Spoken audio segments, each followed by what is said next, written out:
Entonces, estamos martes 14 y el día de hoy vamos a cubrir lo que tiene que ver con los elementos de Euclides. Y hay varias cosas. Es el libro de, bueno, técnicamente son 13 libros de los elementos de Euclides. Pero en realidad, o sea, 13 libros era porque eran estos rollos de papiro y con el tiempo, o sea, ahora, yo la tengo acá, no lo veo, pero yo, o sea, usualmente viene en uno, dos o tres tomos, eh, eh, no en 13, porque serían esencialmente panfletitos chiquititos si fueran 13 tomos individuales, pero en aquel tiempo, bueno, era escrito a mano por un lado y por otro eran estos rollos de papiro, entonces cada uno venía temáticamente dividido.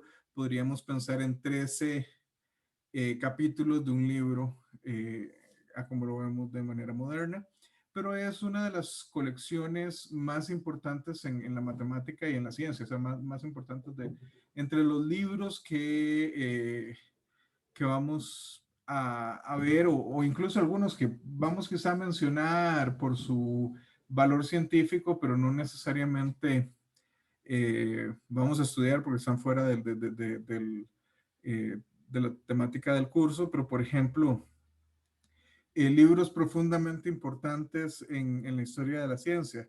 Los elementos de Euclides quizás sea el primero.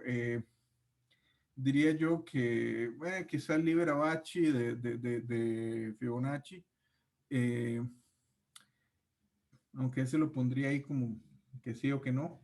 Estaría pensando también en algo así como el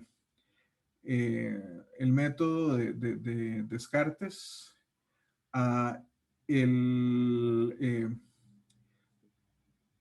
el Principia de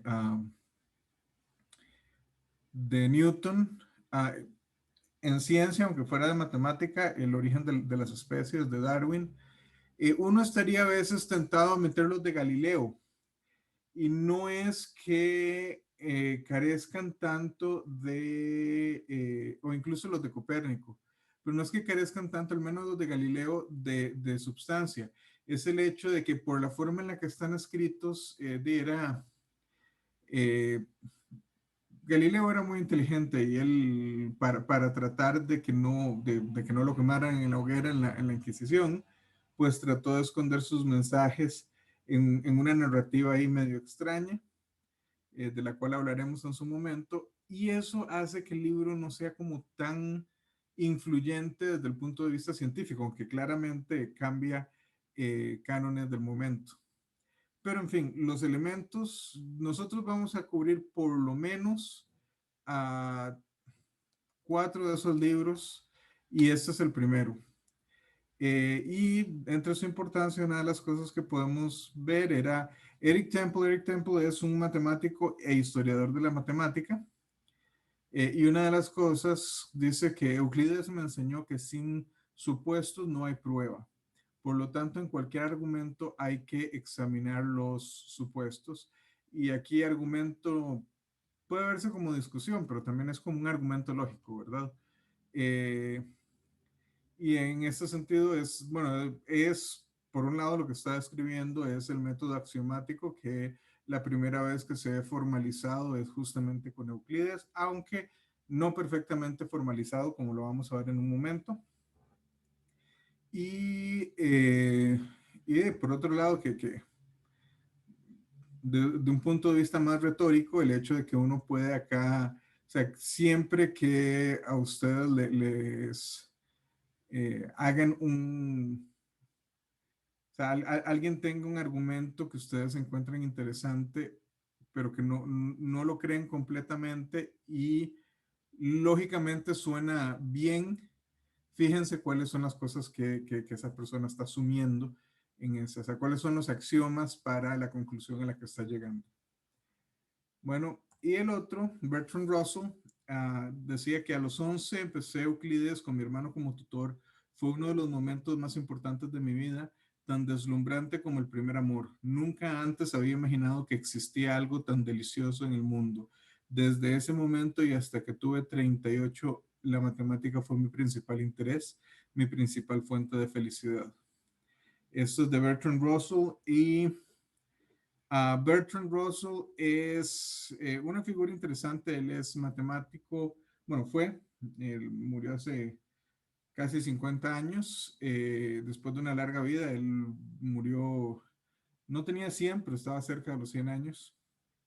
Eh, Filósofo, matemático, activista, increíblemente, en matemática, o sea, nosotros hemos tenido matemáticos que han ganado eh, o compartido premios Nobel en física y en economía, me parece. Uh, pero Bertrand Russell es el único matemático que ha ganado un premio Nobel fuera de esas dos áreas, y él ganó el premio Nobel en literatura de una manera interesante. Eh, en fin, esto es nada más como para darles un sentido de que durante esencialmente 2000 años, los elementos de Euclides era lo principal que se aprendía, o lo primero que una persona debía aprender de matemática formal, a pesar de que claramente es un poco... ahí vamos a ver que hay algunos problemas. Bueno, la fuente, principalmente todo lo que vamos a ver hoy, viene de el Burton, y les presento a Euclides. Euclides fue un matemático del siglo tercero antes, bueno, sí, siglo tercero antes de la era común. Él no se sabe demasiado sobre su vida. De hecho, estas ni siquiera sabemos si es él. Es muy posiblemente la representación que alguien hizo mucho tiempo después acerca del hombre, pero estoy viendo porque principalmente la imagen que tenemos a la izquierda es un retrato que me parece como muy estilo renacentista en la forma en la que está pintado. Entonces, me imagino que debe ser una pintura que debe tener unos 5, 6, 7 siglos, pero no 2000 años, 2000 y pico de años desde que él vivió. El otro no tengo idea de dónde lo sacaron, pero en ambos se supone que son al menos representaciones de Euclides. Euclides se sabe que fue el principal matemático al servicio de... se me fue el nombre, Dios mío. Ah,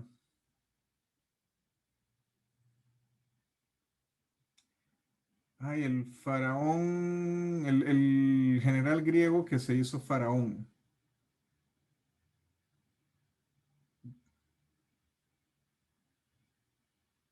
Bueno, en fin, yo les había dicho la vez pasada, los cuatro... los cuatro principales generales de Alejandro Magno se dividieron el imperio una vez que Alejandro Magno había muerto, y quien se quedó con Egipto hizo esencialmente se puso él mismo como faraón, y entre las cosas que ellos hacían era que ellos traían esencialmente los genios de la época, los estudiosos, y uno de ellos fue Euclides al servicio del primero, o sea, el primero de los veintitantos faraones de esta dinastía que hubo.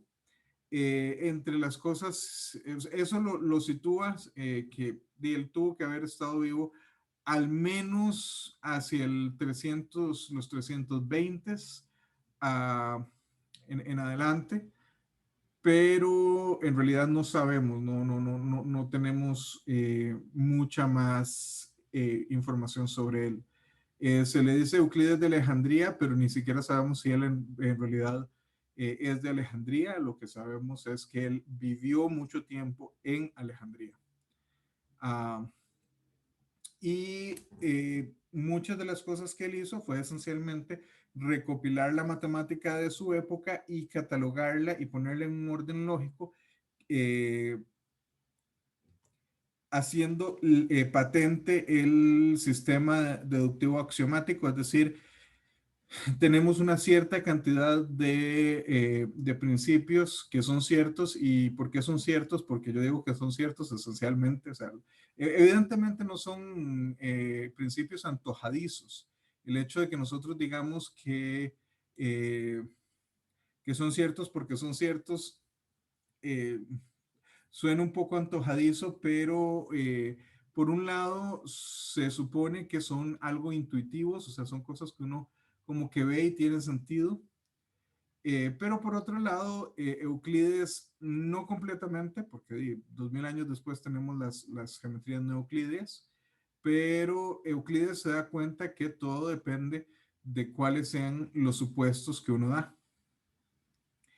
Y la gente piensa que los elementos son un libro de geometría y la verdad es que no. Los elementos tienen ciertas nociones comunes. ¿A qué llamamos nociones comunes? Cosas que uno ve y que parecen ciertas, que no son necesariamente axiomas, sino son como principios un poco más lógicos. La primera noción que se considera común es cosas iguales a una misma son iguales entre sí. ¿Cómo diríamos esto de otra manera? Eso tiene un nombre en la matemática moderna.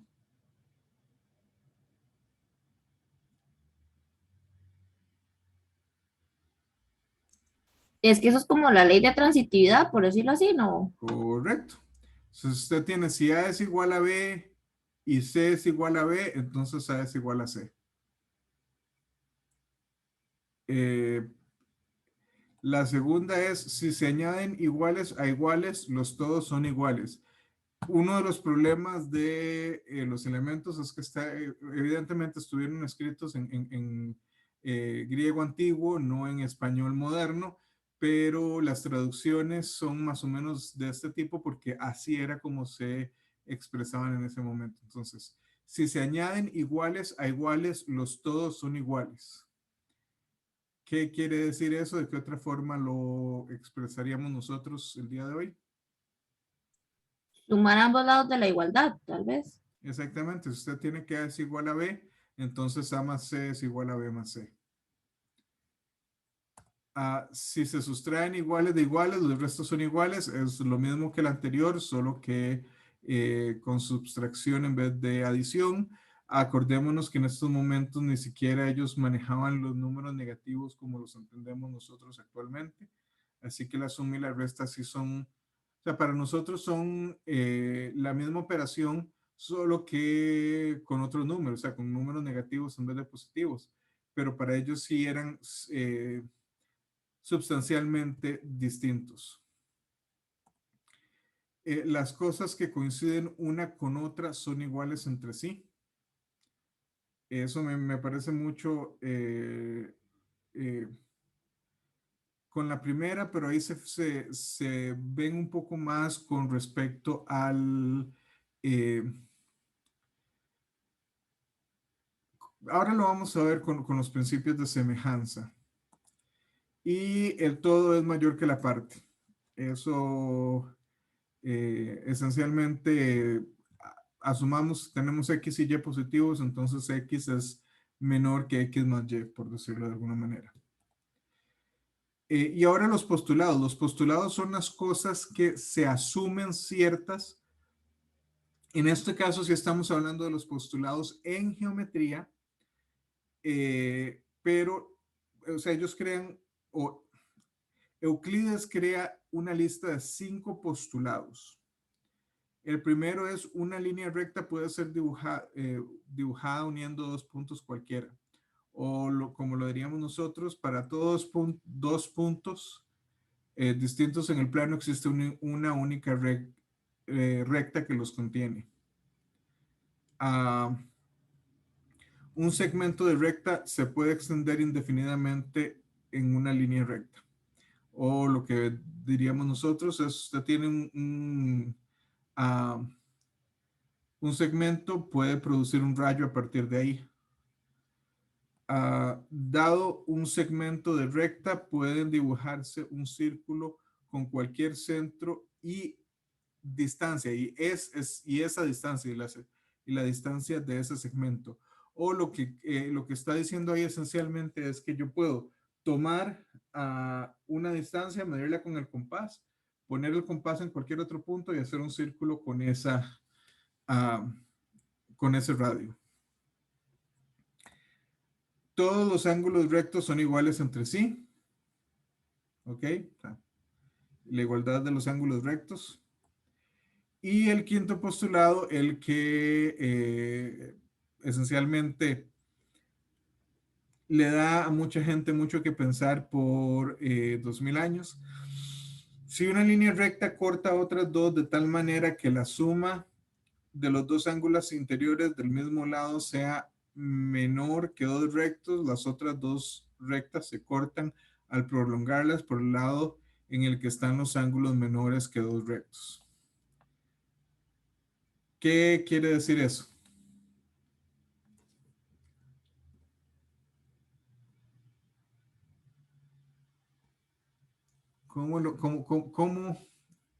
¿Cómo dicen eso? Usualmente se expresa de una manera completamente distinta, pero esencialmente dice lo mismo. Y eso sería, no, porque habla línea recta. Es que no sé, lo relacioné con dos paralelas y una transversal, pero no sé. Ok, el asunto es que entre dos paralelas y una transversal, los ángulos suman 180. Ajá, Los y ahí ángulos dice del mismo lado, que, que son dos rectos. Ahí dice que esos dos sumen menos que dos rectos. o Entonces, sea, esencialmente lo que está diciendo es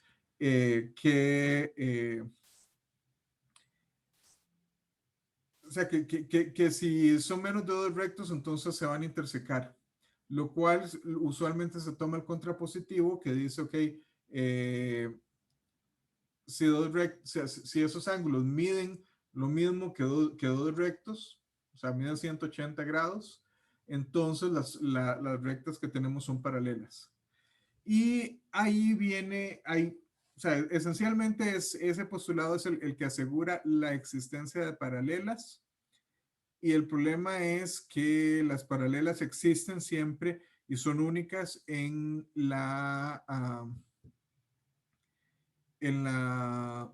geometría euclídea, pero no necesariamente, o sea, hay geometrías donde no existen del todo y hay geometrías donde existen infinitas eh, rectas de este tipo. Okay. ¿Cuál es el problema? Y ahora lo vamos a ver, pero resulta que estos postulados no son suficientes.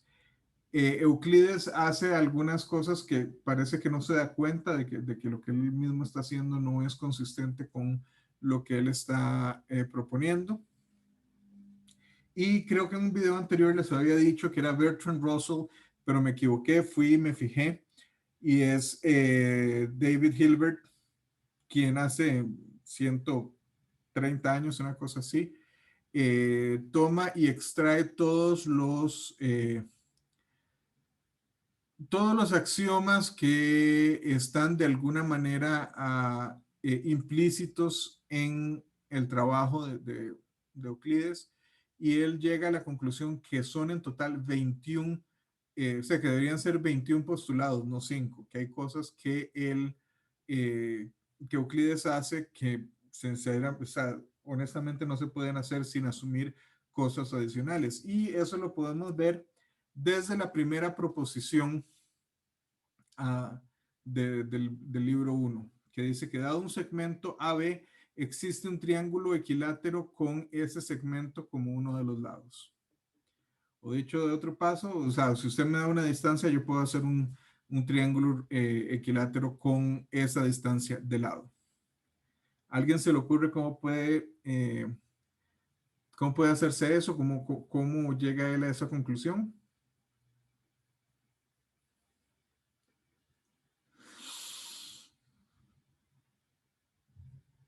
Bueno, Es que a partir del segmento, ok, sí, es que yo iba a preguntar que si se puede usar regla y compás y todo esto, porque uno saca ahí como distancias de arcos, había pensado yo, por el video que vimos de la vez pasada de tratar de sacar lado C, digamos, lo del triángulo lo del rectángulo y el cuadrado, pero no sé si puedo usar regla y compás. sí, sí, sí, o sea, vea, esencialmente devolvámonos acá. Eh, el postulado 1 y 2 nos asegura que podemos usar regla. El 3 nos asegura que podemos usar compás. Ok, ok, sí. Entonces, sí, o sea, esencialmente, si todo lo que sea construible con regla y compás, entonces lo que toma es círculo centrado en A y radio AB y tiene este círculo a la izquierda y círculo centrado en B con radio AB y tiene el círculo de la derecha. Y lo que él dice es, ok, tome cualquiera de los puntos de intersección de esos dos círculos y ese, llámele C y ABC es equilátero y es muy fácil ver que es equilátero porque C está en este círculo, B también y este círculo tiene A como centro, entonces AB es un radio y AC es un radio, entonces tienen que ser iguales. Y lo mismo podemos decir con AB y BC, tienen que ser iguales, entonces esto es un triángulo equilátero. ¿Cuál es el problema? ¿Qué asumimos que podemos hacer acá que en ningún momento hemos dicho que podemos hacer? O sea, imaginémonos que aquí estamos empezando la matemática sin tener nada antes hecho. ¿Cuál es el primer problema que tenemos acá?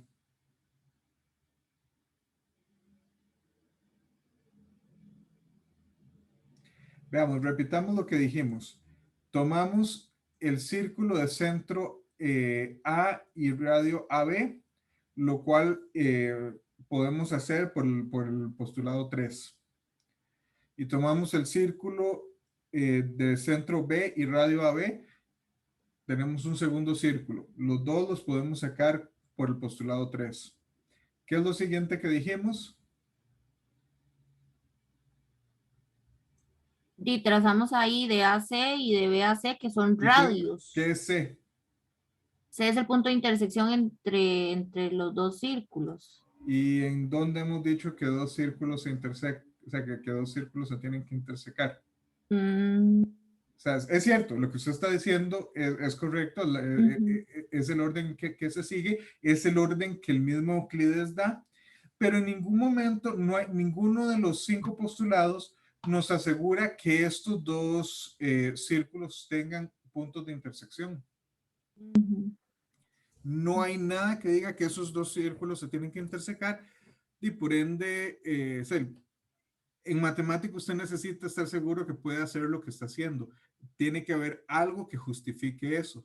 Entonces, la existencia de ese C, no, por lo menos de la manera en la que nosotros actualmente entendemos existencia, en ningún lado hemos dicho que C tenga que existir. Entonces, ese es esencialmente el primer axioma adicional que está haciendo Euclides, donde esencialmente el axioma sería si hay dos circunferencias, cada una de las cuales tiene puntos en el interior de la otra, entonces esas dos circunferencias puntos en el interior y en el exterior. Entonces, esas dos circunferencias se intersecan en exactamente 2 puntos. Es más, profe, si ahí uno se pone muy espeso, digamos, ¿cómo asegura uno que, porque ahorita no tengo los postulados, digamos que ese punto C, pero lo tracemos en la intersección más bien abajo? ¿Quién asegura que esos dos puntos se equidistan? El- O si hay un postulado que asegura eso, porque podemos trazarlo abajo.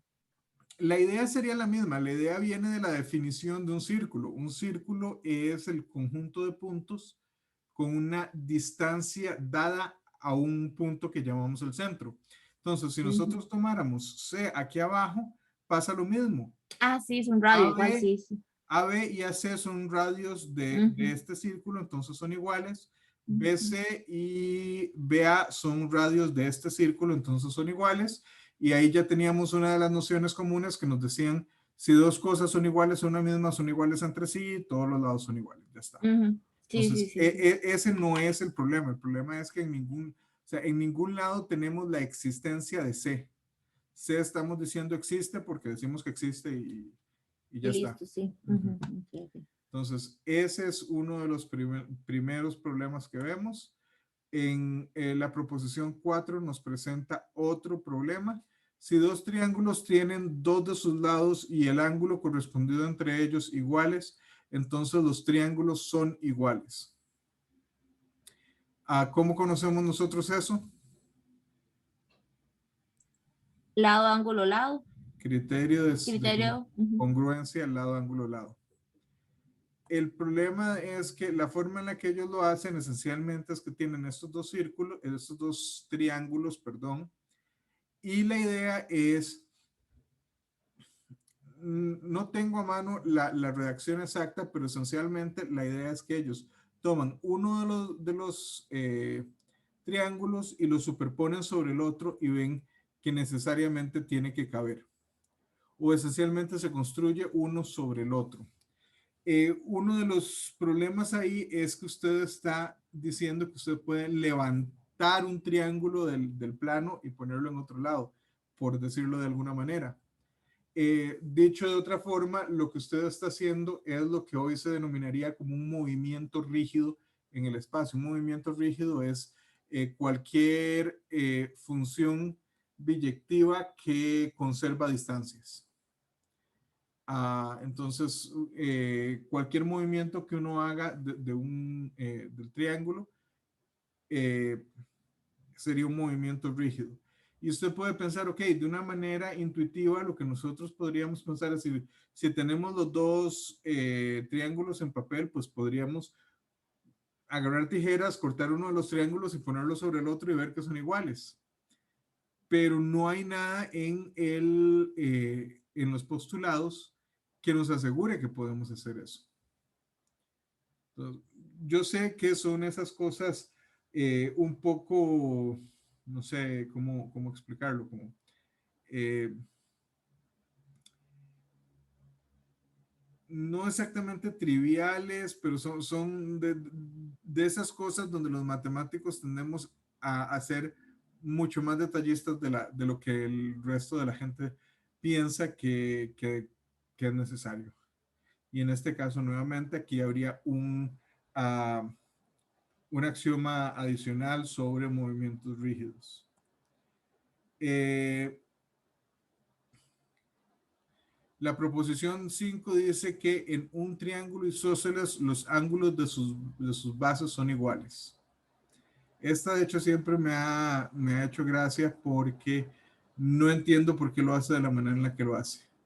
Entonces la idea es, usted tiene a ABC, un triángulo isósceles donde AB es igual a AC. Y viendo el resto del dibujo, ¿cómo creen que lo están haciendo en este caso?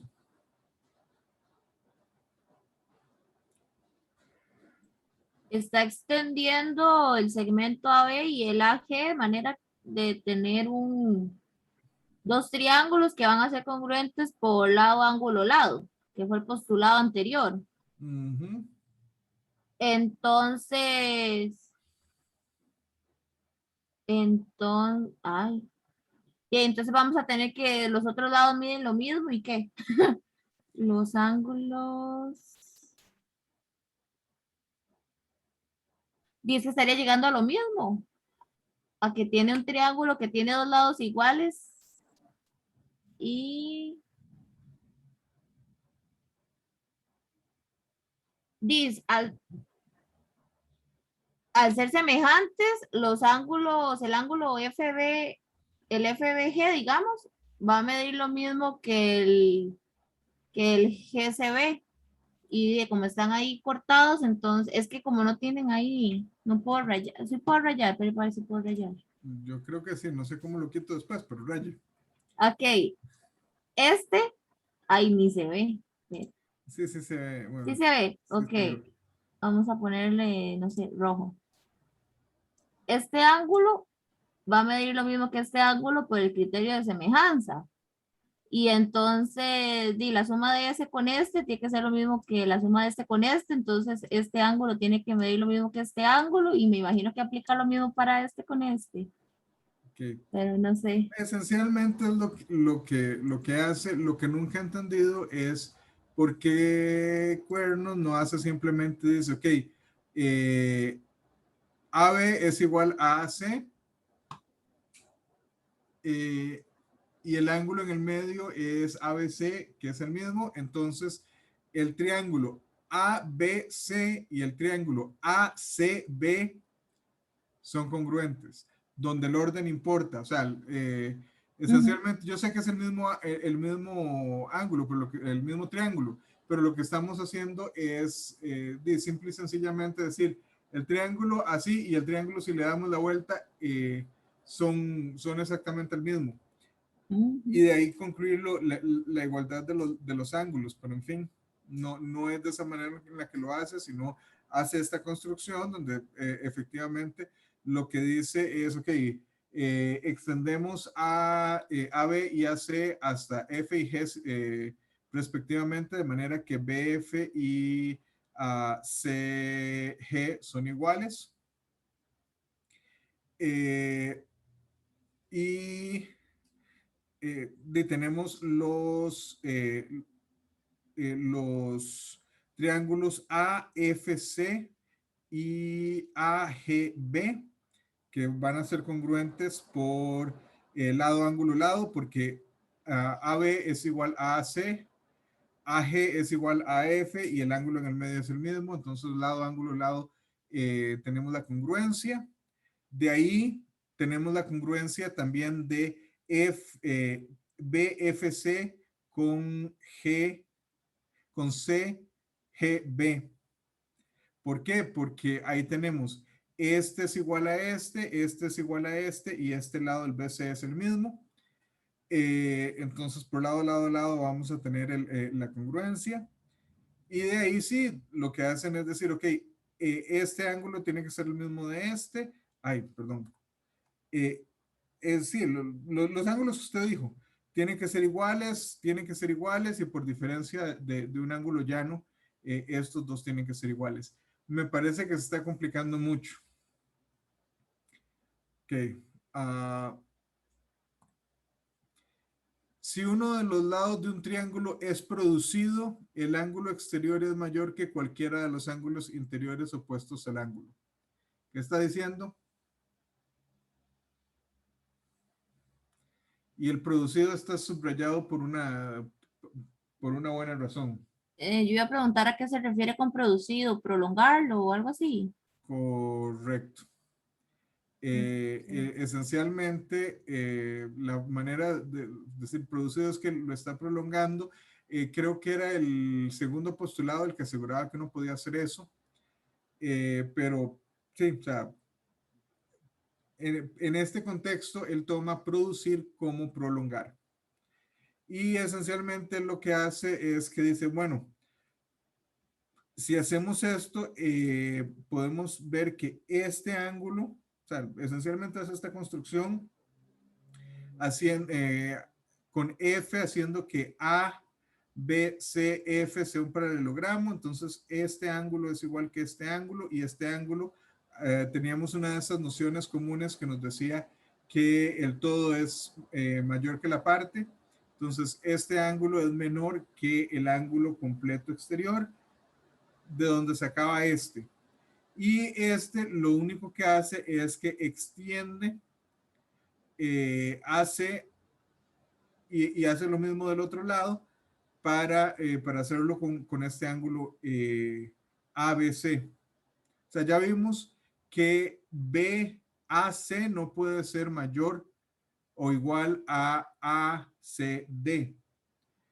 Nos haría falta ver lo mismo con el otro ángulo no adyacente, que sería ABC. Entonces eso lo que hacemos es simplemente la misma construcción, pero prolongando AC en vez de BC. ¿Y por qué podemos hacer eso? Bueno, aquí vean que ya vamos por la proposición 16. Ya para este momento tenemos el principio de ángulos opuestos por el vértice. Entonces, ¿qué sucede? Si extendemos el otro, vamos a tener un BCG, digamos, donde es la extensión hacia acá, y ese por ser opuesto por el vértice a ACD, entonces tiene que ser igual. Y ahí tenemos la producción, pero uh, nuevamente ahí tenemos ciertos problemas de formalidad, como lo veríamos de manera moderna. Y además otro de los problemas que tenemos es que a pesar de que en ningún momento se menciona, depende del quinto postulado. O sea, Euclides usa el quinto postulado sin tan siquiera darse cuenta que lo está usando, y una de las formas en las que los podemos ver es la existencia de este F.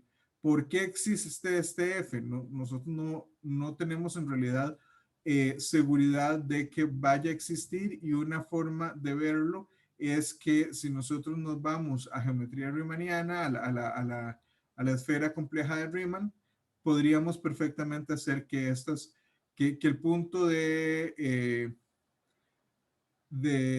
intersección fuera el punto al infinito, o sea, el polo norte, por decirlo así. Y esa no es, o sea, eso quiere decir que estas dos rectas se intersecarían en el infinito, lo cual no tiene sentido para nosotros. Y justamente el problema es el uso de ese postulado, a pesar de que no se menciona.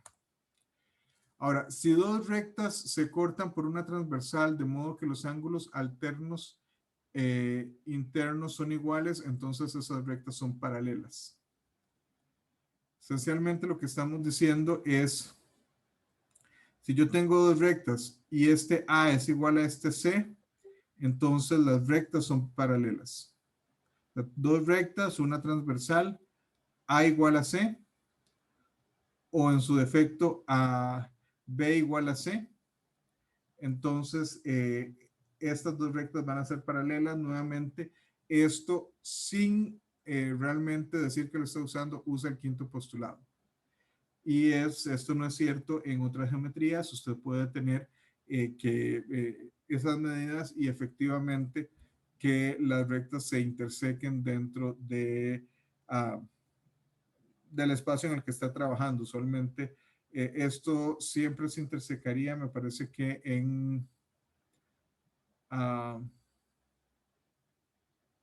por lo menos en la esfera de Riemann, sí, no estoy seguro si en geometría hiperbólica se intersecarían o no. Pero en fin, está asumiendo el quinto postulado sin usarlo en realidad, y esto no necesariamente es cierto si uno no asume el quinto postulado. Dos rectas, cada una de ellas paralela a una tercera recta, son paralelas entre sí. Eso yo creo que es algo un poco más fácil de seguir. Nuevamente, hasta cierto punto está utilizando el quinto postulado. La suma de los ángulos interiores de un triángulo es igual a la suma de dos ángulos rectos. ¿Cómo se les ocurre que se hace esto?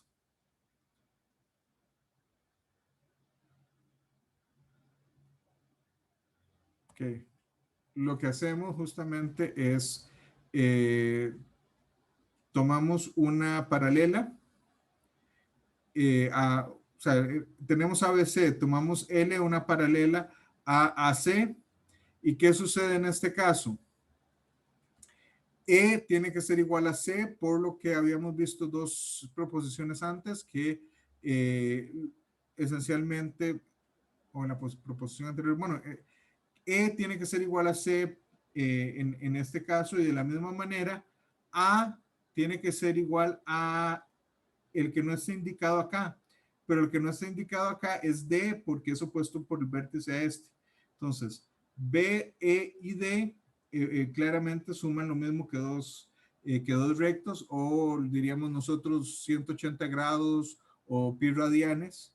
Y tenemos que A más más D es lo mismo que, perdón, B más E más D es lo mismo que A más B más C. Y creo que nosotros ya habíamos visto la prueba de Pitágoras de los pitagóricas, y los pitagóricos efectivamente usan la misma demostración que habíamos visto en ese caso. Profe, pero en ese anterior, cuando llegan a que la suma de B más E más D es igual a B más A más C, eso es porque el E y el D tienen que ser igual a A y a C, obvio. Pero, ¿cómo llegan a eso? ¿Cómo fue ahí? Usted tiene, acuérdese que una de las nociones comunes decía que si usted tiene dos cosas que son iguales y le suma cosas que son iguales, el total es igual. Entonces usted tiene A es igual a E en medida y C es igual a D. Entonces B más E más D es lo mismo que B más A más C. Sí, pero digo yo, ¿cómo llegan ellos a que A es igual a E y Que A es igual a E. Que A es igual a D, perdón, y que C es igual a E? Eh, Esencialmente, ¿sabe?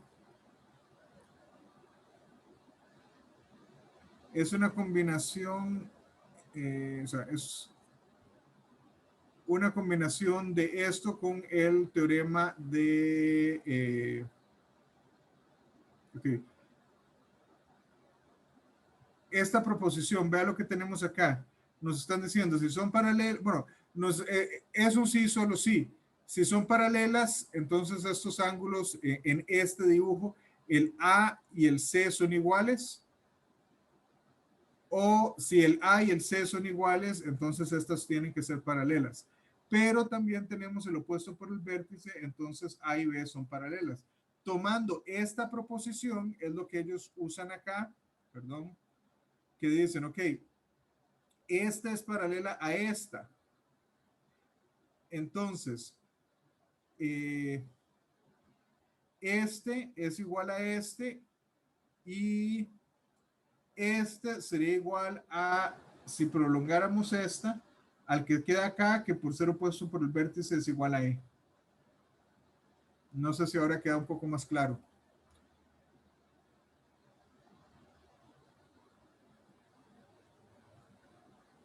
O sea, lo que están es jugando con las proposiciones que ya tenemos. Una cosa es que hemos cubierto como 5 o 6 proposiciones, pero ya esta es la 32. Evidentemente nos estamos saltando varias. Okay. ¿Alguna otra pregunta hasta acá? Bueno, como habíamos dicho, esta es la prueba de... Fabiola dice que se le fue el internet y ella era la que estaba preguntando qué tirada. Bueno, esa es la prueba que viene en los libros de Euclides y es la misma prueba que encontramos mencionada como de los pitagóricos. Y ahora vamos a empezar a hablar creo que esto empieza en el libro cuarto de los elementos, que es álgebra geométrica. Y o sea, aquí es una cosa simpática porque nosotros estamos acostumbrados a algebraizar la geometría. Pero aquí lo que ellos hacen más bien es geometrizar el álgebra. ¿A qué nos referimos con algebraizar la geometría? Bueno, una vez que Descartes saca su libro de geometría, la idea del plano cartesiano hace muy fácil sacar todo, esencialmente convertir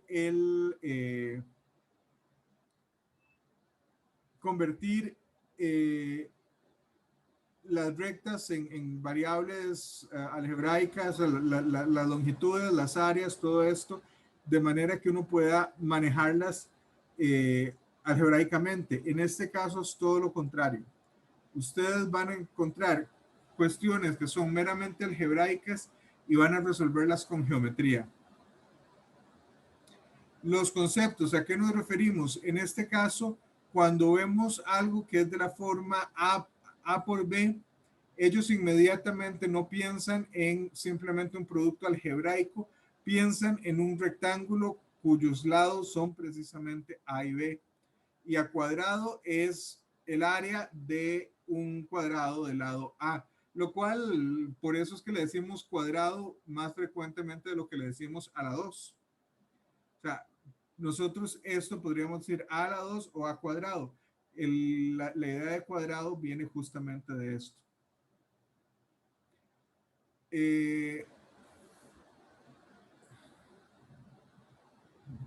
Si una recta se corta aleatoriamente, el cuadrado del todo es igual al cuadrado de las partes y al doble del rectángulo contenido por las partes.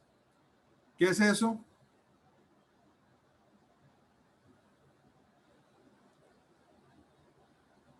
¿Alguna idea? La fórmula notable, digamos, A al cuadrado más 2AB más B cuadrado. Precisamente, y la forma en la que ellos lo observan es de esta manera.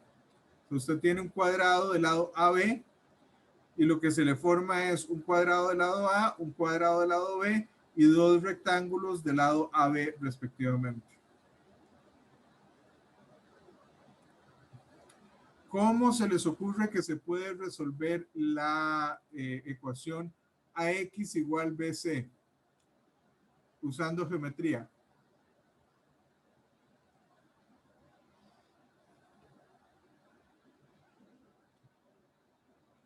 Okay. La idea es la siguiente. Usted tiene ABCD, un rectángulo con lados B y C, por eso es que teníamos el BC. Usted extiende AB hacia el lado de A hasta un punto E, donde EA tiene longitud A chiquita. Usted traza ED, la recta ED, hasta que interseca a la recta BC en un punto F. Y en este caso, CF es la longitud que estamos buscando. Aquí está lloviendo con una gana que no les cuento. Profe, aquí está igual. De hecho, yo puse el internet de mi teléfono porque se me fue el internet y todo. Entonces, de ahí más bien si me salgo, es porque me quedé ya manos arriba. Sí, a mí lo que me preocupa es que a veces se viene un bombazo y se va la luz acá por un rato hasta que el generador empieza a funcionar, que es bastante rápido, pero es lo suficiente como para que se vaya la conexión. Bueno, ¿cuál es la idea aquí? Vean que si nosotros tomamos la ecuación que tenemos aquí arriba, AX igual a BC, podríamos verlo como tirar el C a dividir y el A a dividir y decir que A es a C de la misma manera que B es a X. A es a C de la misma manera que B es a X. O sea, ellos esencialmente están usando semejanza de triángulos para obtener X y lo que están haciendo es decir, ok, este rectángulo de acá que parece un cuadrado, yo sé, pero en ningún lado estamos diciendo que A es igual a X. Este rectángulo de acá tiene área AX, donde X es lo que estamos buscando, o visto de esta manera, esta longitud es X. ¿Queda claro cómo lo están haciendo? Porque la siguiente es todavía más simpática. Profe, no, yo iba a preguntar ahí en el anterior. Ajá.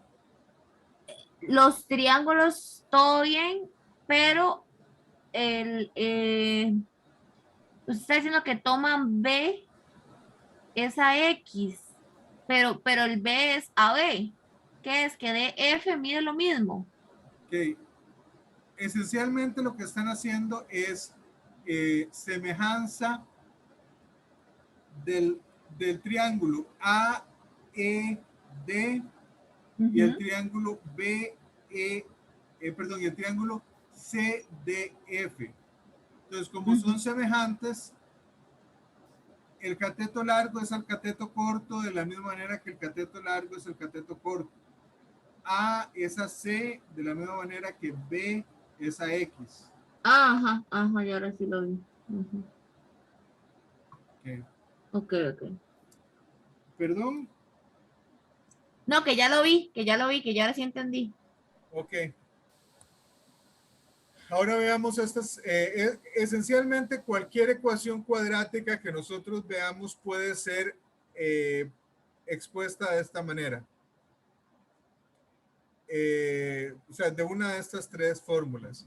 Cada una de ellas tiene una forma particular de resolverse en los elementos, pero vamos a ver solo una de ellas, que es como la más sencilla. La idea es que vamos a resolver esta ecuación x por a menos x igual b cuadrado, que es lo mismo. O sea, si nosotros hacemos esto, tendríamos a por x menos x cuadrado, pasemos el x cuadrado al otro lado y nos queda justamente esto que es x cuadrado más b cuadrado igual a x. ¿Cómo se les ocurre que harían esto?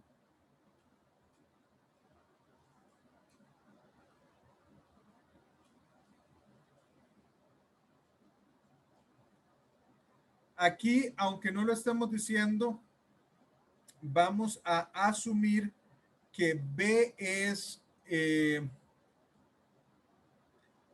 mayor o igual a medios, porque lo que vamos a hacer es lo siguiente. Tomamos, o sea, imagínense, tenemos una recta AB o un segmento AB, tomamos el punto P y de ahí trazamos la perpendicular hasta E de manera que PE sea B. Y tomamos, por cierto, P es el punto medio de AB. Y tomamos desde E y trazamos el círculo de radio a medios y vemos que interseca a esta recta en Q. Este punto, esto va a medir a medios menos X. ¿Cómo sabemos eso? Bueno, aquí tenemos un triángulo rectángulo. El triángulo rectángulo tiene que cumplir Pitágoras. Entonces va a cumplir que b cuadrado por a medios menos x todo al cuadrado es igual a medios todo al cuadrado.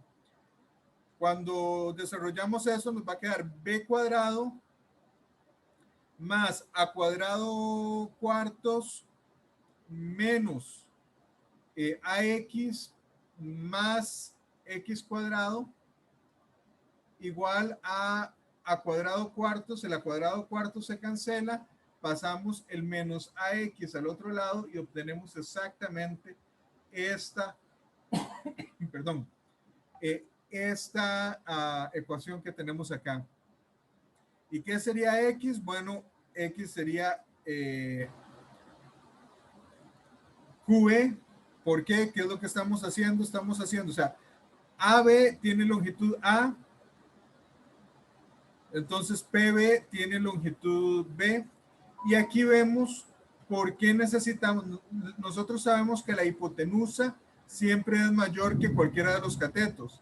Entonces, para que esta construcción funcione, A medios tiene que ser mayor que B.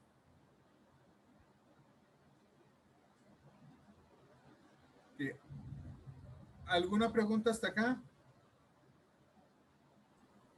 Vamos bien, vamos bien. Ok.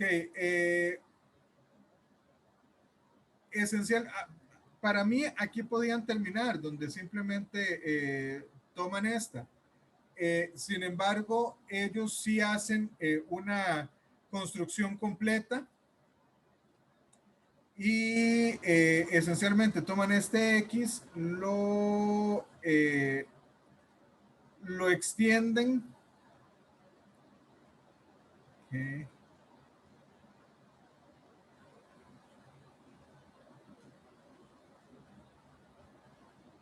De cuadrado. No me acuerdo para qué era que hacían esto, honestamente. Está en el Burton, pero en estos momentos estoy blanqueando porque, o sea, esta es la longitud a menos X, entonces tienen que X por A menos X es el área de AGFQ. Perfecto, hasta ahí vamos bien. Y lo que nos están diciendo es que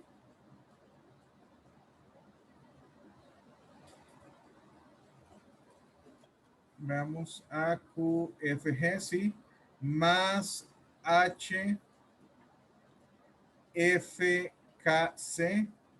HFKC, es decir, este rectángulo más esto que nos queda acá, que eso sí parece ser como un cuadrado,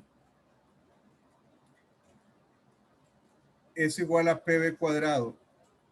Y eso lo están haciendo esencialmente tomando esto y tirando, o sea, diciendo que AGHP es igual a QBDK. En fin, no entiendo por qué se habían complicado tanto.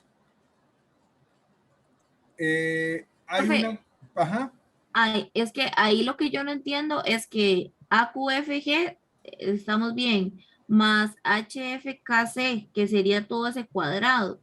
¿Por qué están diciendo que eso es igual a la suma de los rectángulos más un triángulo nada más? que esto es igual a AP, ok, Ah, del, no, del primer, HFKC. okay, del primero lo están dividiendo en los dos que tienen. Ajá. Y están diciendo que APHG es igual a P, PBLH, que ajá, es, ajá, que es ese de ahí. ajá, están diciendo que que PQFH es igual a FLDK, DK. esencialmente, o sea, están pasando, lo están corriendo para acá y Ujú. lo están tirando para acá abajo y están dejando esto igual y eso ya es PBDK, que es B cuadrado. Ok, sí. Sí, sí, sí. Pero sí se las lleva a veces. Hay un caso muy particular que nos va a servir, que es, en este caso, lo que habíamos dicho, que B tenía que ser menor que A medios, no se cumple, por lo cual tienen que usar otra construcción, pero es donde A y B son iguales, entonces tienen X por A menos X igual A cuadrado. ¿Qué es esto? Esto lo que nos dice es que tenemos un segmento A y lo partimos en dos pedazos tal que A es el pedazo más grande, de la misma manera que el pedazo más grande es el pedazo pequeño. Eso esencialmente es lo que estamos diciendo, es que estamos dividiendo en la razón áurea, de donde tenemos que X es igual a un medio de A por raíz de 5 menos 1. O sea, ustedes saben qué es la razón áurea. La razón áurea es un medio de raíz de 5 más 1, que es el opuesto multiplicativo. Quitemos el A de acá y es el opuesto multiplicativo de lo que tenemos aquí. Y esencialmente lo que eso nos permite, bueno, primero es crear esta razón áurea que se ve en la naturaleza con tanta frecuencia, pero geométricamente hay algo muy interesante. Veamos lo siguiente. Bueno, primero veamos cómo hacemos la construcción. Tenemos AB que mide A, perdón, AB que mide 2, sí, perdón. AB que mide A y tomamos la perpendicular BE que mide la mitad de A, es decir, BE es lo mismo que BP y entonces esencialmente es AB mide A, BE mide A medios. ¿Cuánto mide AQ? Bueno, AQ en este caso lo que estamos haciendo es Pitágoras AE sería la raíz cuadrada de a cuadrado más a medios cuadrado, eso sería raíz cuadrada de 5a cuadrado entre 4, que es lo mismo que a medios por raíz cuadrada de 5. Tomamos esto y tomamos, o sea, si esto es raíz cuadrada de 5 entre 2, este pedacito que tenemos acá sería raíz cuadrada de 5 entre 2. Un segundo. Esto es raíz de 5.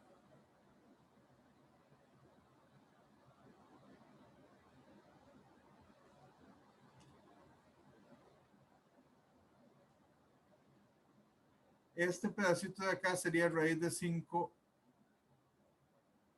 entre 2 menos 1. ¿Y por qué es que nos sirve esto? Porque veamos lo que sigue. Si nosotros tenemos, o sea, teníamos esta construcción y lo que hacemos es que tomamos acá y construimos el triángulo,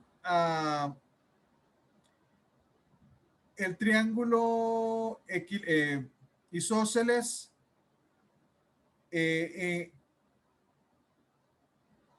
que tiene a X como el lado no igual.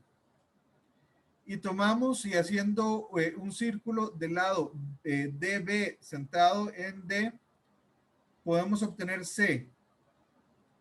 ¿Qué es lo que nos dice esto? Veamos lo que nos dice. O sea, tendríamos, por la construcción que hicimos, este es, o sea, ABD es un triángulo isósceles. Lo mismo pasa con BDC y DCA. Ahora pongamos los ángulos. Si este mide beta, pongámosle alfa a los otros dos de ADB. Habíamos visto ya que los ángulos de las bases de un triángulo isósceles tenían que ser iguales. Pero si hacemos lo mismo con CBD, que ya habíamos dicho que era isósceles, si este es alfa, entonces este tiene que ser alfa, pero alfa y alfa, el que nos falta tiene que ser beta. Y por lo mismo, este tiene que ser beta. Entonces, ¿qué es lo que estamos diciendo? Que en este triángulo, el ángulo no igual es la mitad de los ángulos iguales. Si nosotros resolvemos, ¿cuál tiene que ser el valor de beta?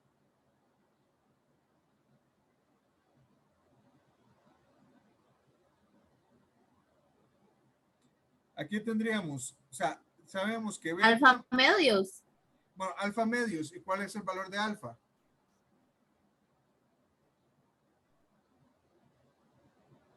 Hijo de puña. Veamos. En mi defensa se me fue también el internet y me perdí parte de la explicación otra vez, se me fue la luz y todo. Entonces, bueno, no. Tenemos aquí beta, alfa es 2 beta, entonces tenemos aquí beta, aquí tenemos 2 beta y aquí tenemos 2 beta. Es decir, los ángulos internos de este triángulo miden 5 beta en total. Ok, ajá. ¿Y cuánto miden los ángulos internos de cualquier triángulo? Suman 180. 180 grados, en este caso, beta tendría que darnos 36 grados, alfa tendría que darnos 72. ¿Y por qué nos sirve eso? Porque a partir de eso podemos construir decágono, y a partir del decágono de nada más nos saltamos, vamos de vértice de por medio y podemos construir el pentágono. Cosa interesante es que por mucho tiempo todos los triángulos, todos los polígonos regulares de los cuales conocíamos construcción eran triángulos, o sea, eran de la forma 3 por 2 a la n, 4 por 2 a la n y 5 por 2 a la n.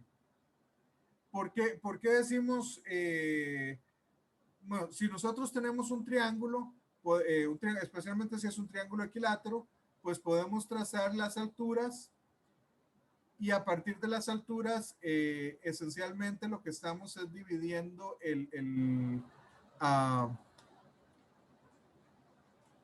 los lados entre dos, y podemos construir el hexágono, y a partir del hexágono el dodecágono por el mismo proceso. O sea, partimos el ángulo y vemos dónde se une con el excírculo que tiene cualquier polígono regular. A partir de 12 hacemos lo mismo, cada uno de los ángulos interiores lo dividimos entre dos, y tenemos el de 24 lados, a partir del 24 el de 48, etcétera. Podemos hacer lo mismo con el cuadrado, es fácil de construir, y podemos construir podemos construir a partir del cuadrado el octágono,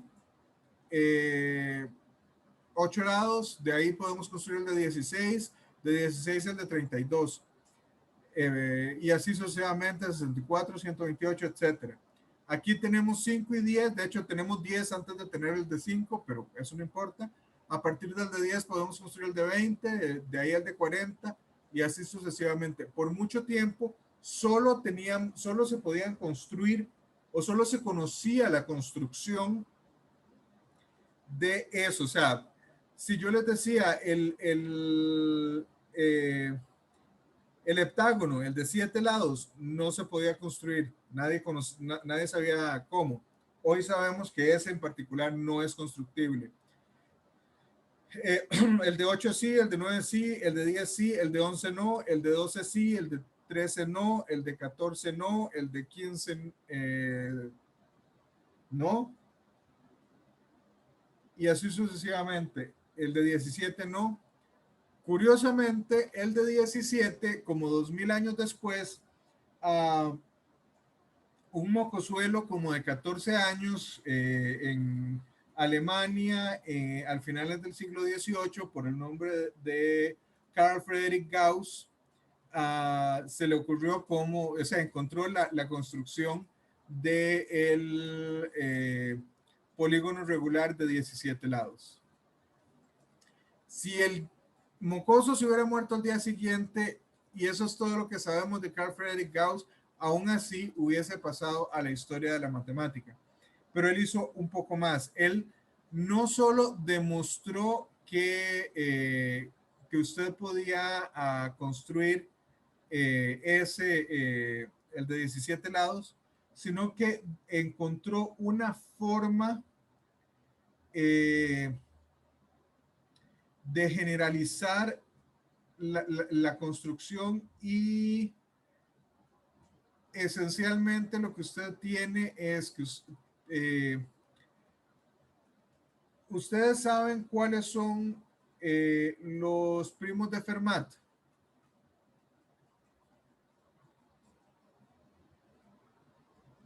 Asumo que no. Bueno, ¿Cómo fue, profe? los primos de Fermat, ¿saben cuáles son los primos de Fermat? Yo no. Los primos de Fermat son los primos que son de la forma 2 a la 2 a la n, todo eso más 1. O sea, 5 es 2 a la 2 a la 1 más 1. 17 es 2 a la 2 a la 2 más 1. Después el siguiente me parece que sería 257, que es 2 a la 2 a la 3 más 1. Esos son los primos de Fermat. Gauss demostró, entre muchas otras cosas, pero una de sus primeras demostraciones fue que toda figura que sea de la forma un producto de primos de Fermat distintos por una potencia de 2 son construibles y ningún otro es. O sea, esencialmente él, con una edad a la que la mayor parte de nosotros estábamos seguramente como en noveno de colegio, una cosa así, el mocoso probó que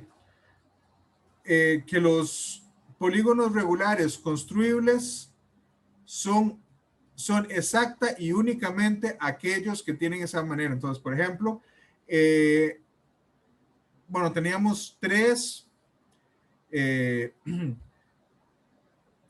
4, 5, 7 no, porque no es de la forma 2 a la 2 a la algo más 1 y es un primo. 8 sí, porque es una potencia de 2. 9 sí, porque no, 9 no. 9 no es constructible. 10 es constructible porque es 5 por 2. 11 no es constructible. 12 sí, porque es 3 por 2 a la 2. Y así sucesivamente. O sea, usted fíjese en cualquier número y usted rápidamente puede ver si ese número es o no es, o sea, si se puede construir con regla y compás un polígono de ese número de lados. Okay. ¿Alguna pregunta hasta acá? Okay. Ahora entremos a la parte de teoría de números.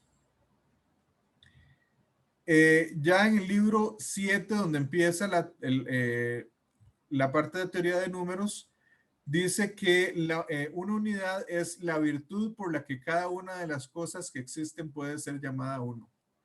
¿Alguien que me explique eso?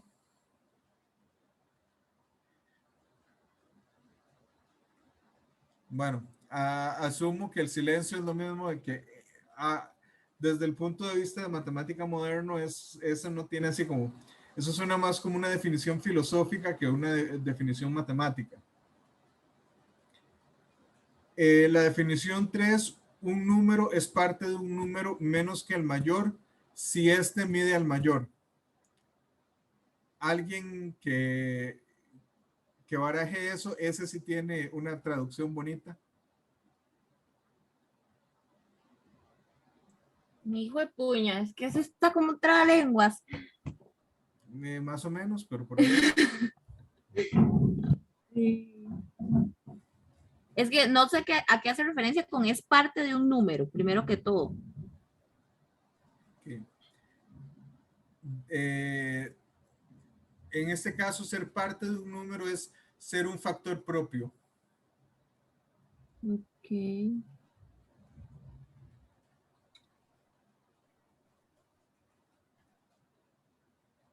O sea, usted tiene dos números, uno más grande que el otro, y decimos Ajá. que el primero, el más chiquito, es factor propio del segundo si lo divide de manera exacta, sin dejar Ok. residuo. Aquí nuevamente incluso la jerga que estamos usando, la nomenclatura, por decirlo así, es distinta y eso hace que cueste entender lo que está escrito en los elementos. Eso que usted dice, profe, de que se divide, es donde dice eso, si este mide al mayor. Correcto. Ok. Un número primo es aquel que es medido únicamente por la unidad. Bueno, esa sí es casi la definición que nosotros tenemos, solo Si que, bueno, sabemos lo es que es. medido únicamente. Ok. Medido, un número medido, no sé, no le hallo sentido, pero Dos números siendo multiplicados entre ellos hacen un tercer número. Este es un número plano y los lados son los números multiplicados entre sí. ¿Qué es un número plano?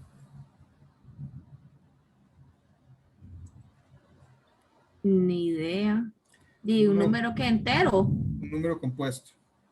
Ah, compuesto.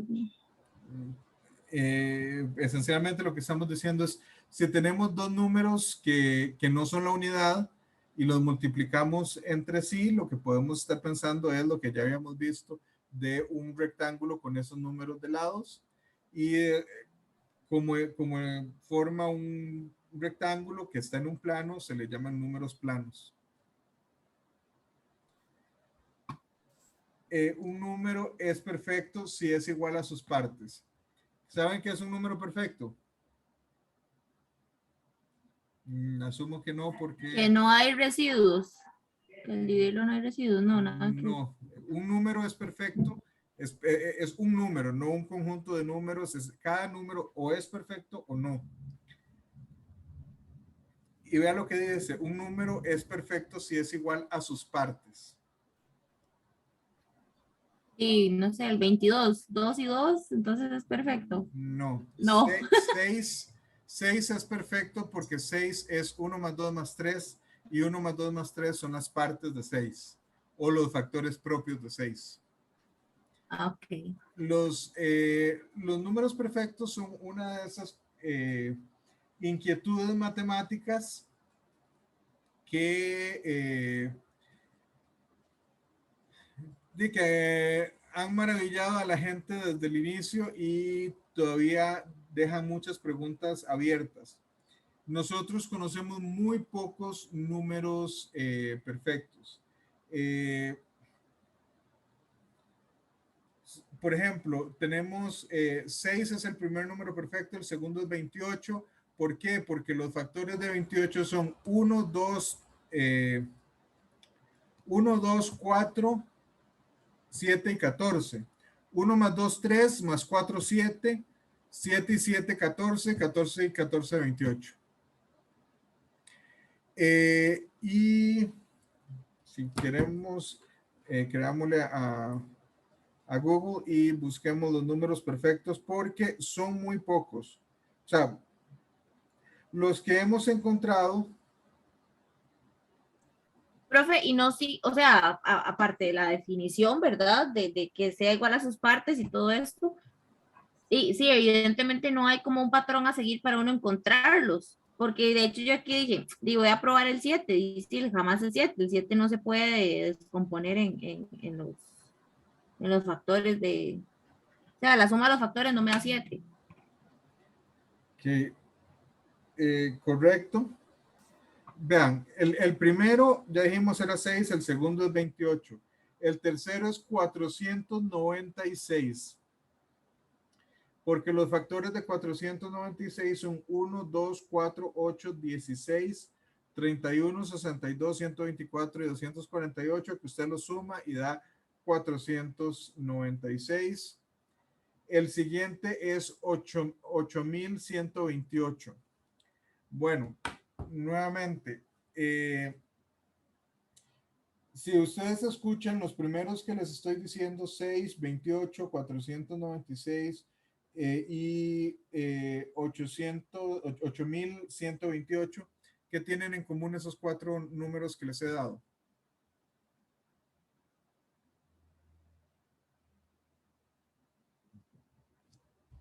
Son divisibles entre dos. Todos son pares. Ajá. Correcto. Resulta que un problema abierto en teoría de números es si existen o no números perfectos impares. Nadie sabe si existen o no. Y de hecho, hay los números que conocemos, todos sí cumplen un cierto patrón. ¿Alguien quiere ver cuál es el patrón que cumplen?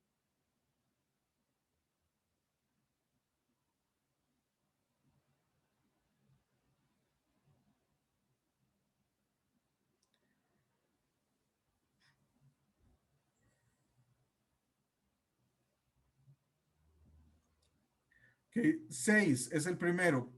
¿Qué es 6? ¿Cómo se factoriza 6? De lo que se dijo, 1 más 2 más 3. No, esos son los factores, pero ¿cómo se Ah, ok. factoriza 6? Y 6 sería 2 por 3. Ok. 27, ¿qué sería 27? Ah, era Perdón, 27, no 28, 28. 28, 28. Ah, ok, 28. Ok, 28 sería 7 por 4. Que Correcto. eso sería 2 por 2 por 7. Ujú. Eh, el siguiente dijimos que era 496, me parece, 496, Ujú. que para no hacerlo muy difícil es 31 por 16. Pero son 16.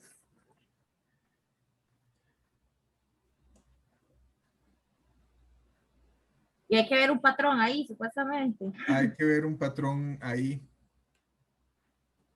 Mm.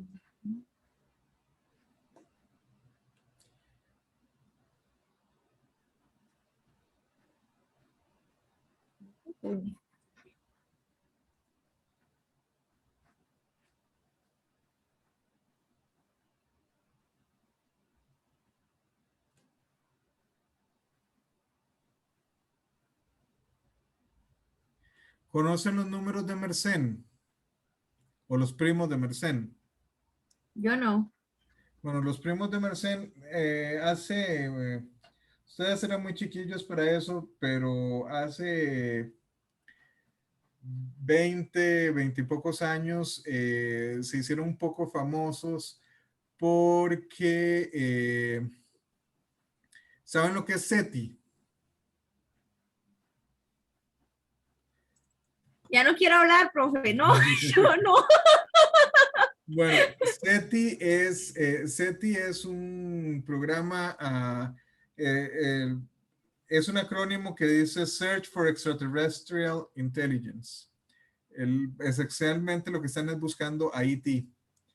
Y hace como 20 años, uno de los primeros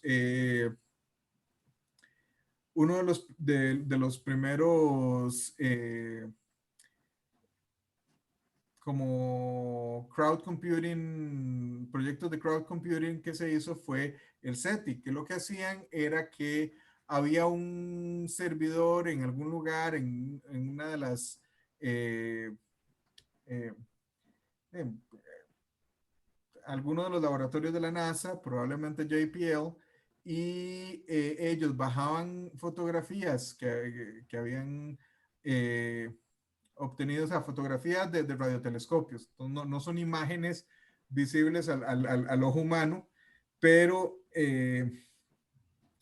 esencialmente lo que hacían era que usted instalaba un programita que era el SETI y el programa, cuando su computadora no estaba haciendo nada, agarraba, bajaba el archivo y lo analizaba para ver si habían rastros de vida extraterrestre. Entonces, en algún momento a alguien se le ocurrió que o sea, esencialmente la probabilidad de que se encuentre eso es tan pequeña que la probabilidad de encontrar primos exóticos es más grande y es un mejor uso eh, del CPU que usted está utilizando ahí, o sea, que no se está usando mientras la computadora está encendida, pero no haciendo mucho. Y entonces surgió el GIMP, que era Great Internet Mersenne Prime Search, GIMPS, que es la gran búsqueda de números de Mersenne por Internet. Y yo creo que hubo un montón de personas que instalaron el GIMP en su momento. ¿Y qué sucedió? Que se descubrieron un montón de primos, un montón son como 50, ¿verdad? O sea, tampoco son tantos. Los primos de Mersenne son primos de la forma, o sea, son primos que cumplen lo siguiente, son de la forma 2 a la P en el exponente, menos 1 fuera del exponente, eh, que ese número es primo, o sea, P es primo y ese número es primo. Déjenme ver si rápidamente podemos hacer esto, porque creo que eso es más fácil si se ve escrito. Profe, yo aquí estoy tratando de escribir esto. Lo que voy viendo es que son potencias de 2, sí, 2 a la 1, 2 a la 2, 2 a la 4. Y me imagino que hay que descomponer esos otros números que van quedando ahí, el 3, el 7, esos números primos, de alguna manera. Correcto, son Con números lo de de, Mersenne. ok, esos son los números de Mersenne, lo que está explicando. Exactamente. Ok. siguen viendo, o sea, déjenme nada más un segundito porque creo que no habían, déjenme asegurarme que puedo conectar esto. Díganme, ay, un momento, porque yo creo que es más fácil escribirlo que pasémoslo a que se conecte a la compu.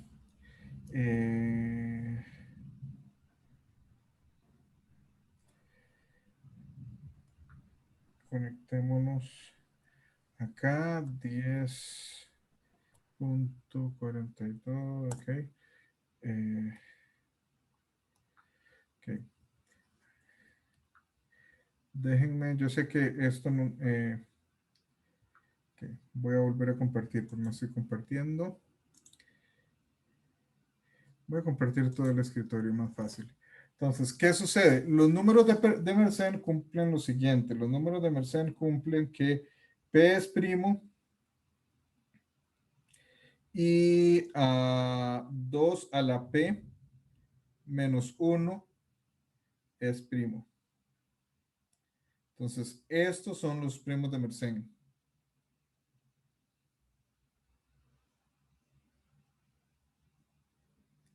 Resulta que alguien demostró que si,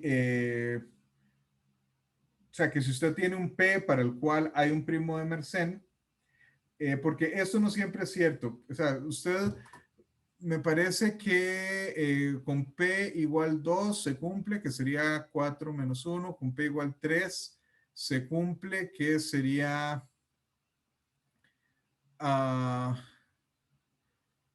7, sí, 8 menos 1. Con P igual 7 sería 127, que se cumple, pero me parece que con P igual 11 ya no se cumple. Eh, pero alguien descubrió que cualquiera que fuese de la forma 2 a la P menos 1 por 2 a la P menos 1, y por eso decía que era mejor escribirlo, porque con solo palabras diferenciar este factor de este factor no es tan fácil, que esto es un número perfecto.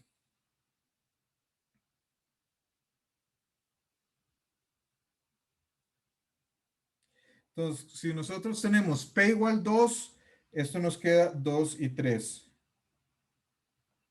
Si nosotros tomamos P igual 3, esto nos queda 4 y 7. O sea, 6, 28.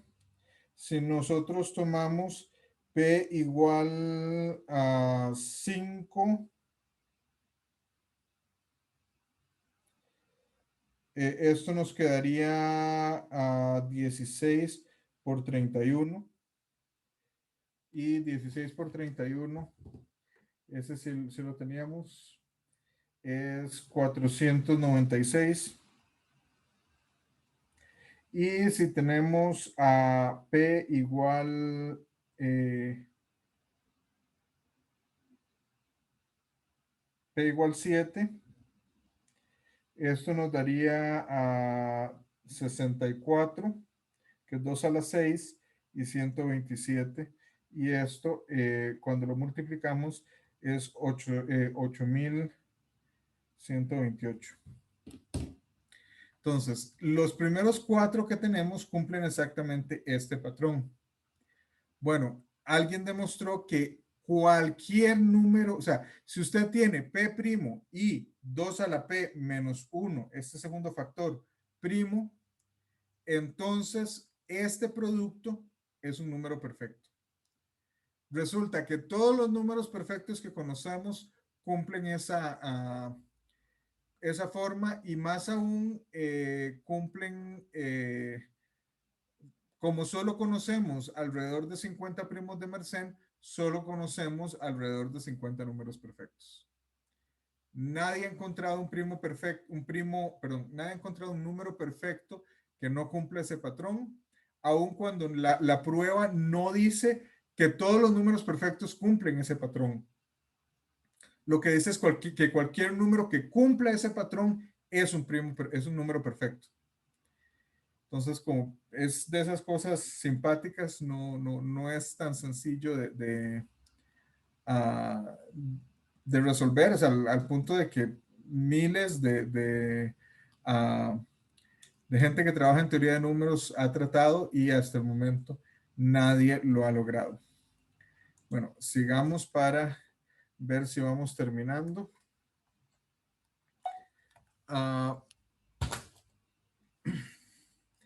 La proposición 1 de ese mismo libro dice, dos números distintos dados y el menor se sustrae continuamente del mayor.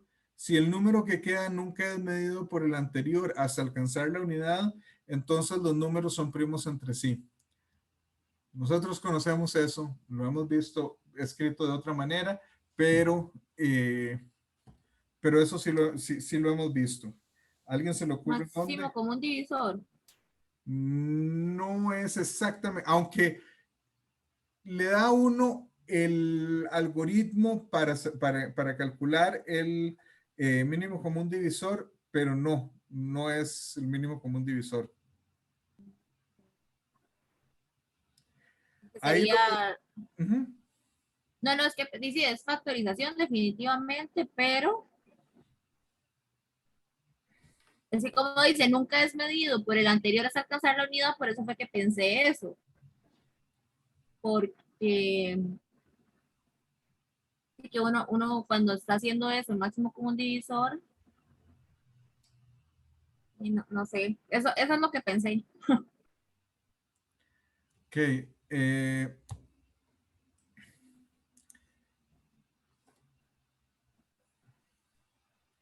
Veámoslo de esta manera. No es exactamente lo que, o sea, si lo seguimos directamente, imaginémonos que tenemos, denme dos números primos relativos entre sí. Sí, el 2 y el 3.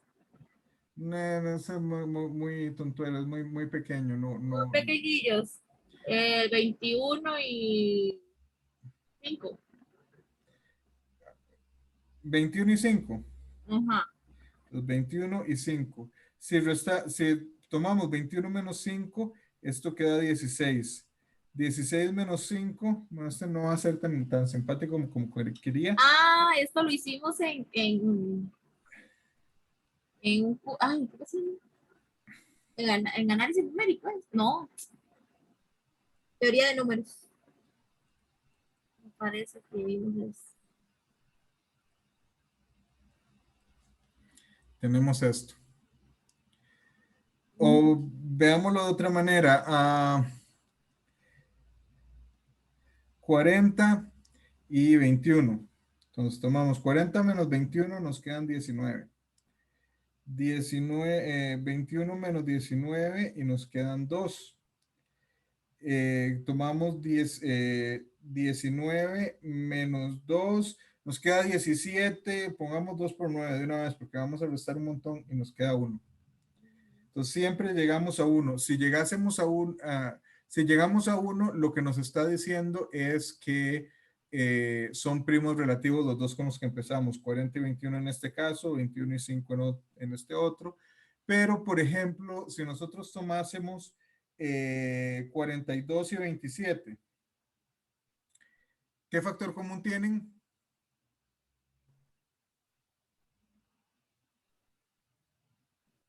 Y ahí, vi ninguno, uno. 3. Okay. 42 es 3 por 14, 27 es 3 por 9. Ah, bueno. Pero la forma en la que usted lo hace, si usted lo resta, esto me va a quedar 15, ¿verdad? Usted toma 27 y le resta 15 y le quedan 12.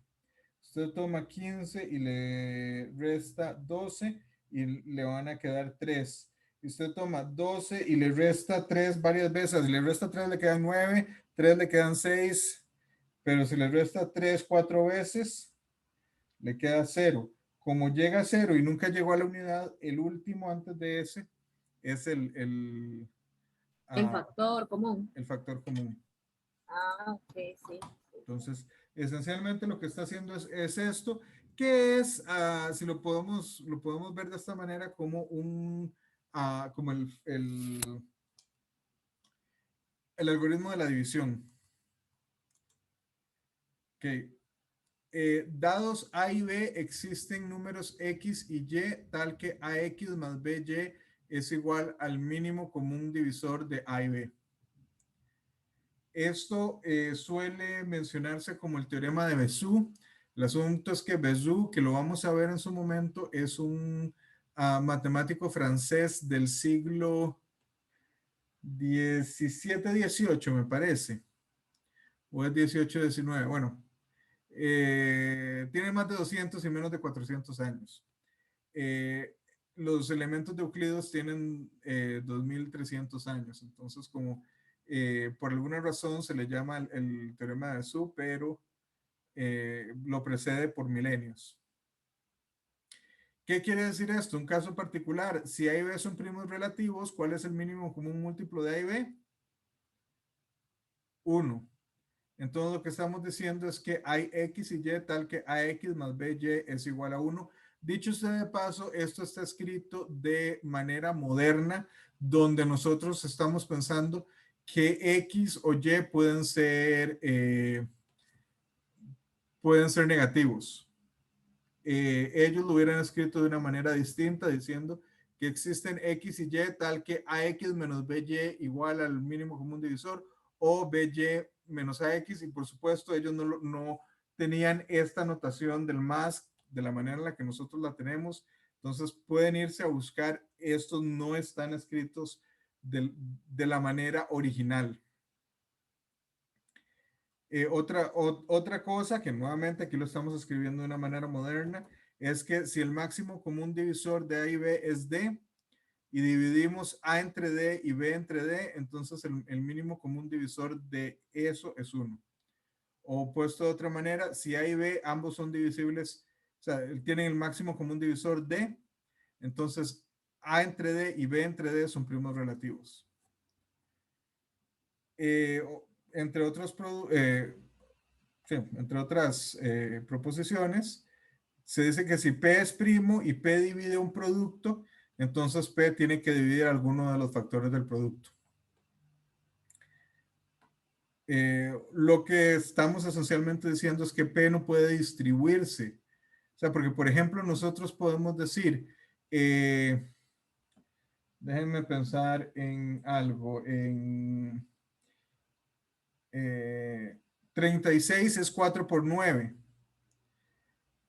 Y 6 divide a 36, pero 6 no divide ni a 4 ni a 9. ¿Por qué? Porque 6 se puede distribuir y divide 6 es 2 por 3, el 2 divide a 4 y el 3 divide a 9. En este caso, si usted tiene algo como por ejemplo 7 divide a 28, pues 28 es 7 por 4, 7 tiene que dividir a 7, 7 tiene que dividir a 4. Poniendo números precisos suena como medio tontillo, pero cuando uno está de una manera un poco más abstracta, sin tener valores específicos, saber que uno puede hacer eso es con frecuencia útil. Y Euclides da una de las primeras demostraciones que raíz de 2 es irracional. ¿A alguien se le ocurre cómo prueban que raíz de 2 es irracional?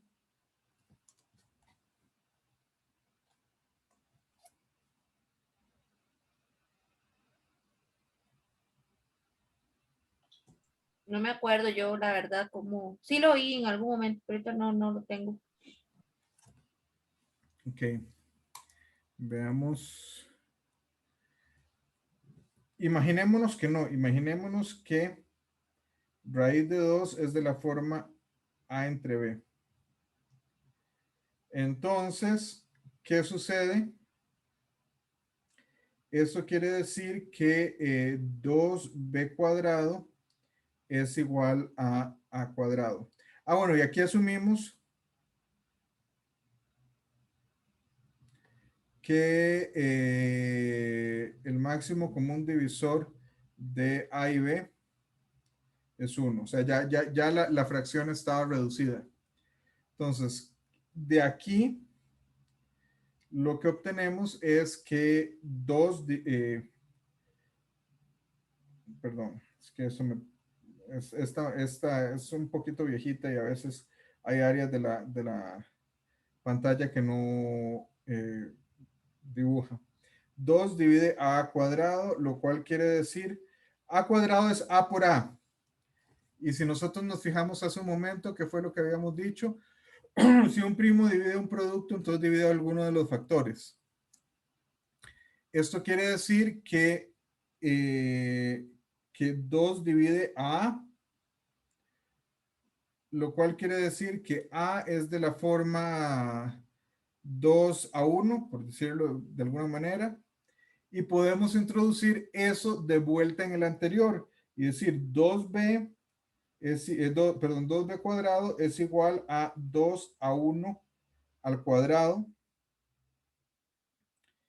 que es igual a 4 a 1 cuadrado.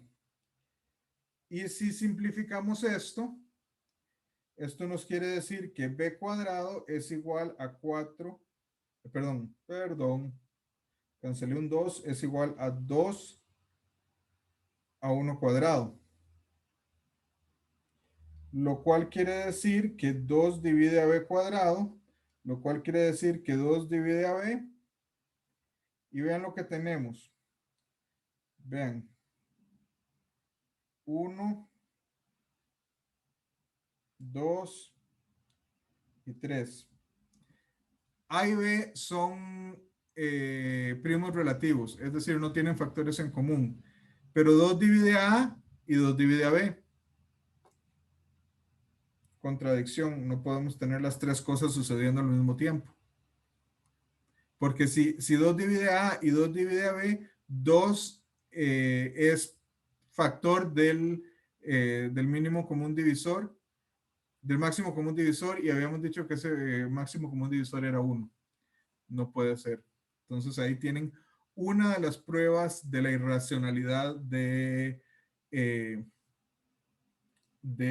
raíz de 2.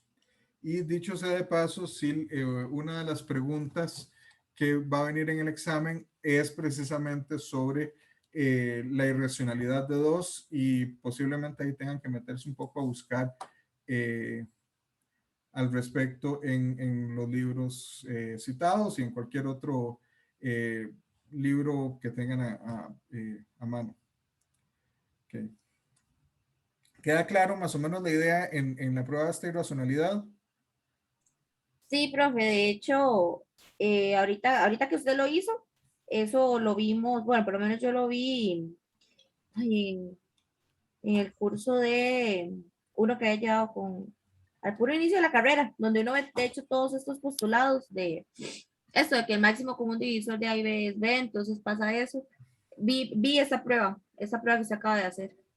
Entonces, sí, ya me Oh, refrescó la memoria. ok. El teorema fundamental de la aritmética. Todo entero n es primo o puede ser expresado como el producto de primos en una manera única. Nuevamente esto está puesto en una expresión moderna. No, de hecho no sé cómo lo habrá expresado originalmente Euclides. Sería bueno verlo. Hay también la existencia de la infinidad de primos. ¿Alguien sabe cómo prueba Euclides esa?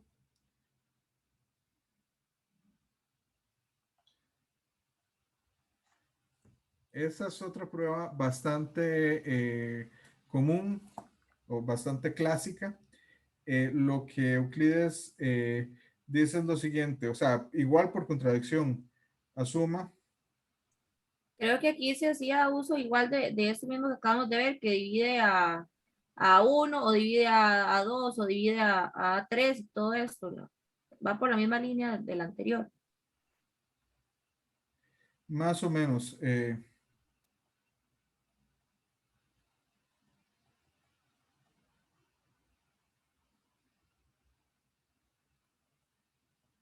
Es que como no me escriben algunas áreas. Entonces, asumamos que hay solo un número finito de primos, P1, P2, hasta Pn.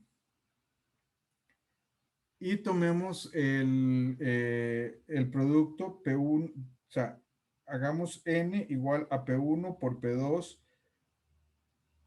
por Pn, o sea, como son un número finito, aunque sean muchísimos, son solo un número finito de números que estamos multiplicando, por ende podemos multiplicarlos todos juntos y nos va a dar un número enorme. Y a ese número enorme, súmele 1. Como es más grande que cualquiera de estos, entonces no puede ser primo, ¿verdad?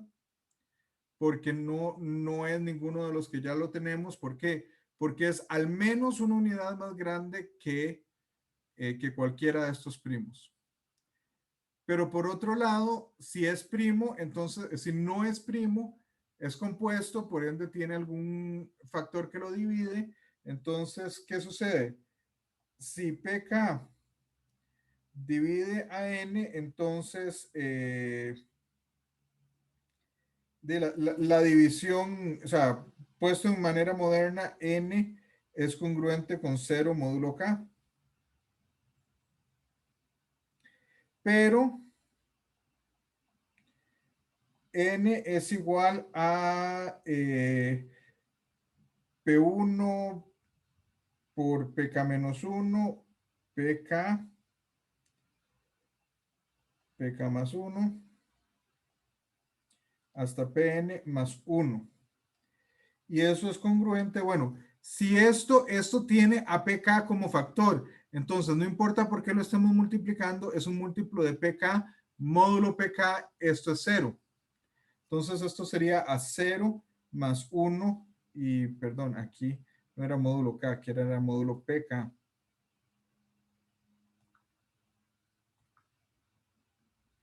Entonces esto, esencialmente lo que tenemos es que n es congruente con 0 y es congruente con 1 módulo pk simultáneamente. Y eso no puede ser. ¿Por qué? Porque n o sea, si es divisible, si n es divisible entre pk, tiene que dar 0. Si da 1, no es divisible. De hecho, si da 1, pk y n tienen que ser primos relativos por uno de los eh, los resultados que vimos. Entonces, ¿qué sucede? Aquí es simultáneamente tiene un factor y es primo relativo con ese factor. Entonces aquí tenemos contradicción. Y llegamos a ¿qué es lo único que asumimos que no sabíamos? Que hay un número finito de primos. Entonces eso no puede ser cierto, por ende hay un número infinito de primos. Okay. ¿Alguna pregunta hasta ahí? No, profe. Y con eso nos quedamos hoy. El jueves, perdón, el viernes, es que yo estoy acostumbrado a dar clases lunes y jueves y todavía me cuesta acordarme que este semestre cambiamos. El viernes vamos a hablar sobre los post-euclidios y vamos a dejar un buen rato para hablar de Arquímedes. O sea, vamos a hablar de otros, vamos a hablar de Apolonio de Perga, de Herón, de Diofantes, etcétera, pero Arquímedes va a ser de fijo del que vamos a hablar más largo y tendido. Y bueno, entonces quedamos acá. Voy a parar la grabación.